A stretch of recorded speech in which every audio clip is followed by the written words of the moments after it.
अगर ये नेताओं की रैली होती है उसमें टीचरों को बुला लिया जाता है तो बच्चे पढ़ेंगे क्या? इनको दिक्कत शिक्षा व्यवस्था से नहीं है, इनको दिक्कत है मोदीवाद से, योगीवाद से।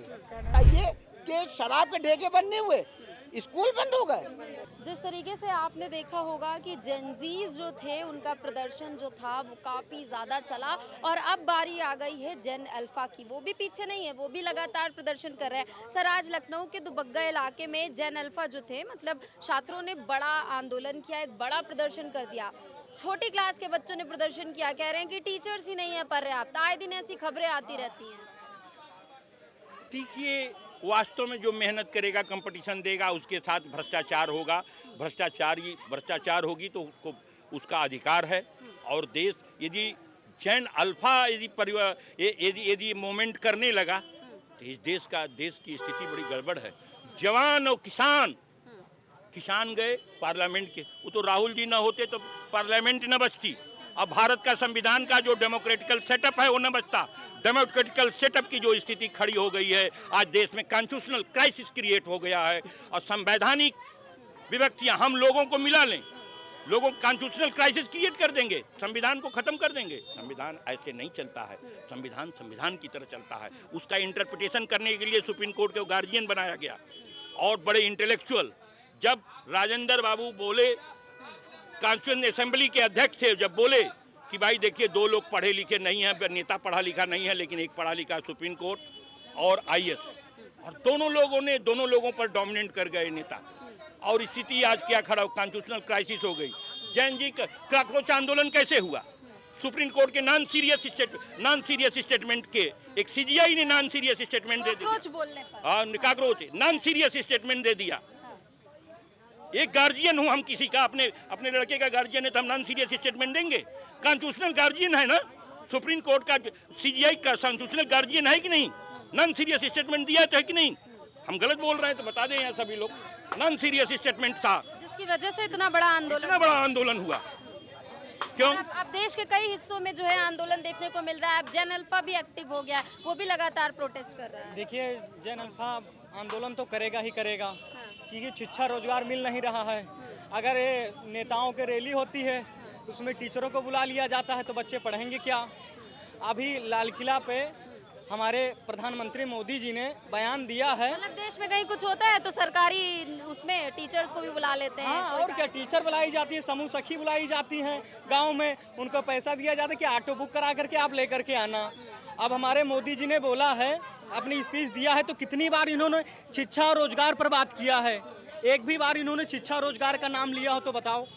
अरे, हिंदुओं को आपस में बांटना बंद करो, हिंदू मुस्लिम की राजनीति बंद करो, सबका साथ सबका विकास को जो आपका नारा था इस पर आप ध्यान दीजिए। और ये भाजपा सरकार है, इन्होंने हिंदू का नाम लेकर के आए, हिंदुओं का शुद्ध से उद्धार भी नहीं किया। इन्होंने सनातन धर्म के लिए नाम पर आए, सनातन धर्म का शुद्ध से कल्याण नहीं कर पाए। ये कुछ धर्म का कल्याण नहीं कर पाए। हिंदू राष्ट्र क्यों नहीं बना पाए? बीजेपी तो कहती है कि बेटी बचाओ बेटी पढ़ाओ, और आज बेटी सड़कों पर है। दुबग्गा में आपने देखा होगा किस तरीके से लखनऊ में लड़कियां जो है प्रदर्शन पे उतर आई हैं। किस लिए प्रदर्शन कर रही हैं? क्योंकि टीचर्स ही नहीं है, शिक्षा व्यवस्था ही उनकी सही नहीं है। देखिए, कहीं कहीं दिक्कतें हैं, ऐसा नहीं है, कहीं कहीं दिक्कतें हैं, इस पर सरकार को ध्यान देना चाहिए और बेटी को पढ़ाना चाहिए। बेटी पढ़ेगी, अभी तक सुरक्षा व्यवस्था नहीं थी, अब बेटियों का सुरक्षा व्यवस्था भी है। थोड़ा बहुत दिक्कतें कहीं कहीं पे हैं, उसको मेंटेन किया जाएगा।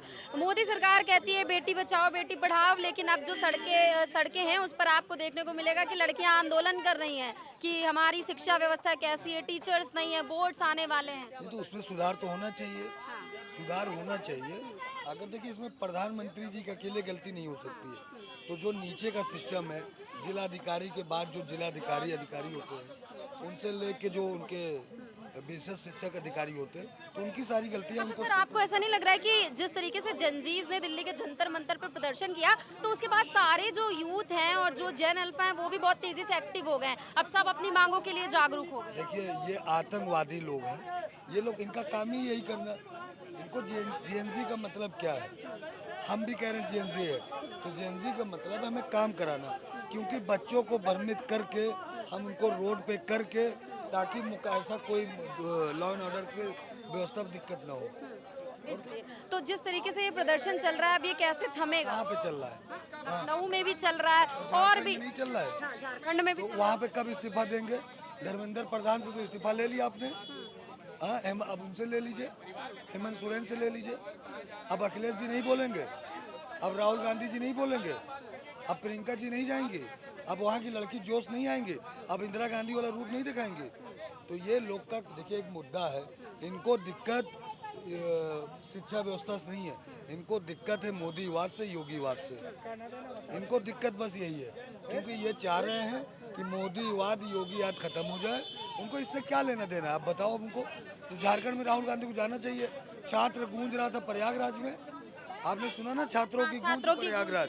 तो छात्रों की गूंज की जरूरत झारखंड में थी राहुल गांधी को, तो राहुल गांधी क्यों नहीं गए वहाँ? अखिलेश यादव क्यों नहीं गए? बताइए क्यों नहीं गए राहुल गांधी? झारखंड क्यों नहीं गए बोल रहे हैं? मैम एक बात बताइए, दिल्ली में जब धरना प्रदर्शन हुआ तो क्या हमने चंद्रबाबू नायडू से सवाल किया, नीतीश कुमार से सवाल किया, चिराग पासवान से सवाल किया? सरकार आपकी थी ना। झारखंड में सरकार जो है हेमंत सोरेन की है, सवाल आप कांग्रेस से कर रहे हैं, ये थोड़ा अटपटा लगता है। और जिस तरीके किसकी गोदी में बैठे हैं वो? हेमंत सोरेन किससे गठबंधन है? मैम मैं आपके सवाल का जवाब तभी दे पाऊंगा जब इंटरप्ट नहीं करेंगे। राहुल गांधी क्यों नहीं बोल रहे हैं? चलिए मैं मान रहा हूँ उनकी गोद में नहीं बैठे हैं, पर राहुल गांधी की जिम्मेदारी है कि नहीं? जंतर वहाँ पीएम आवास, अगर वो रेच रहे थे, घेराव कर रहे थे, पीएम आवास लोकसभा आवास कर रहे थे, तो झारखंड कब जा रहे हैं विधानसभा घेराव करें? हम लोग राहुल गांधी के साथ में पूरा भाजपा। इनको यही नहीं पता है कि राहुल गांधी एलओपी है और वो नॉन बायोलॉजिकल नहीं है मोदी की तरीके से कि वो अवतारित है, कहीं भी पहुंच जाएंगे। आप समझ रही हैं मैम? वो एलओपी की जिम्मेदारी निभा रहे थे, वो छात्रों के संगठन से बात कर रहे थे, वो छात्रों से चर्चा कर रहे थे। वो बिहार इसलिए नहीं गए, बाकी उनकी पार्टी कांग्रेस पार्टी के लोग वहाँ पे मौजूद थे। अच्छा, जिस तरीके से आप देख रहे होंगे कि लगातार वीडियोस वायरल हो रही हैं, जो मिड डे मील में खाना मिल रहा है उसकी क्वालिटी जो है काफ़ी ख़राब आ रही है, तो कहीं सड़कों पे छात्र प्रदर्शन करते हुए दिख रहे हैं, सब अब अपने अधिकारों के लिए जागरूक हो गए, तो क्या है ये सब? अच्छी बात है, सबको अपने अधिकार के लिए आवाज़ उठाना चाहिए, लेकिन जैसे कि अधिकार उठाने का, आवाज़ उठाने का भी एक तरीका होता है, ठीक है ना। जैसे जंतर मंतर पे इन लोगों ने कहा कि जैन जी, लेकिन जैन जी जो असली हिंदुस्तान का, जो असली भारत का जैन जी होगा, वो किसी को गाली नहीं देगा। खास तौर से प्रधानमंत्री हैं, आप अपनी बात रखिए, आप उन लोगों को समर्थन नहीं करते, पसंद नहीं है, लेकिन गाली गलौज जो ये लोग करते हैं, ये सब बिल्कुल भी होना नहीं चाहिए। जेनज़ियों को देख के अब जेन अल्फा भी सीख गया है। वो जेन अल्फा सीख गया, अच्छी, मैंने क्या बोला, सभी को आवाज़ उठाने का हक है, ठीक, चाहे आप हो चाहे मैं, सभी को, लेकिन एक वे में, एक तरीके से आवाज़ उठाने का है। ये जो गाली गलौज, तोड़ फोड़, पुलिस पे जो हिंसा ये लोग करते हैं, ये सब चीज़ें नहीं करनी चाहिए। क्या लगता है छात्र काफ़ी परेशान नजर आ रहा है क्या भाजपा सरकार से? छात्र ने दिखा दिया, छात्र ने ये दिखा दिया कि किसान आंदोलन जब बैठे थे कैसे शब्दों की झड़ी थी, CNRC में लोग बैठे तब भी यही शब्द थे। उस वक्त अब छात्रों ने महसूस किया कि क्या किसान आंदोलन के साथ इन्हीं ने क्या किया होगा, जो किसान बैठे थे। छात्रों को एहसास हो गया ये सरकार की विदाई तय है, वो कितने भी कर लें। छात्र मिलके पलट देंगे। छाती 60% आबादी छात्रों की है, आप 60% हो, आप में बहुत बड़ी शक्ति है। आज इस तरीके से बारिश में भी लड़कियां और बच्चे सब इलाके में, आज भी चौक में भी आज बहुत जबरदस्त बालागंज से वो लोग आए हैं, वो बात अभी दबाई जा रही है, खैर आपने बता दिया, वो फिर कुछ कहा नहीं किया, बात बराबर। मगर ये जागरूकता आ चुकी है, जागरूकता आ चुकी। ये सरकार के मैनिफेस्टो में है ही नहीं। आप बताइए कि शराब के ठेके बंद नहीं हुए, स्कूल बंद हो गए, क्यों बंद हो गए? शराब के ठेके भी तो बंद होना चाहिए थे, उनके लिए आप मदरा की पूरी तैयारी कर रहे हो और बच्चों के लिए स्कूल बंद कर रहे हो, उनके माँ बाप की गाड़ी कमाई की सट्टे पिटवा रहे हो।